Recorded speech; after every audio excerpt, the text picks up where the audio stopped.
नमस्कार मित्रांनो, आपल्या यूट्यूब चॅनलवरती तुम्हा सर्वांचं पुन्हा एकदा सहर्ष स्वागत। राष्ट्रवादी शरद पवार गटातील माजी मंत्री गुलाबराव देवकर यांच्या अजित पवार गटातील रखडलेल्या प्रवेशाला अखेर हिरवा कंदील मिळाला आहे।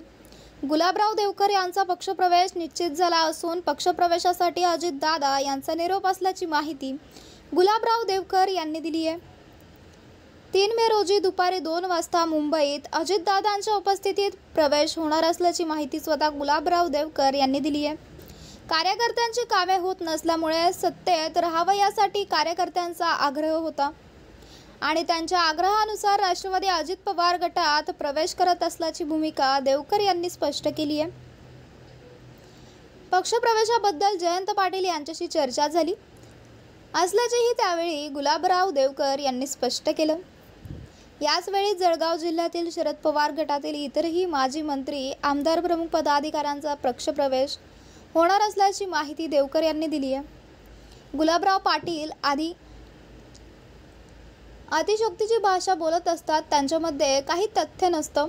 मी कोणत्याही प्रकारचा भ्रष्टाचार केलेला नाही, कोणत्याही पद्धतीचं चुकीचं काम केलेलं नाही, कुणाच्या सांगण्यावरून नेते प्रवेश देणार नाही असं होत नसतं। मंत्री गुलाबराव पाटील यांनी देवकरांच्या पक्षप्रवेशाला विरोध दर्शविला आहे।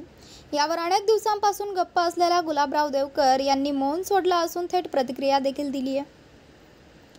राष्ट्रवादी अजित पवार गटात होत असलेला शरद पवार गटातील माजी मंत्री माजी आमदार पदाधिकाऱ्यांच्या पक्षप्रवेशाबद्दल जिल्हाध्यक्ष संजय पवार यांनी दुजोरा दिला आहे।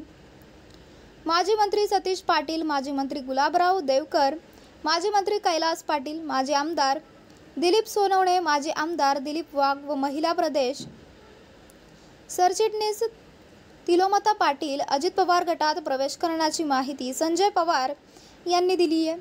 पक्षप्रवेश करण्यासाठी इच्छुक असलेल्या नेते पदाधिकाऱ्यांसोबत आज बैठक पार पडली असून 3 मे रोजी मुंबईत सर्वांचा प्रवेश पार पडणार असल्याचा अजित पवार गटाचे जिल्हा अध्यक्ष संजय पवार म्हणाले आहेत।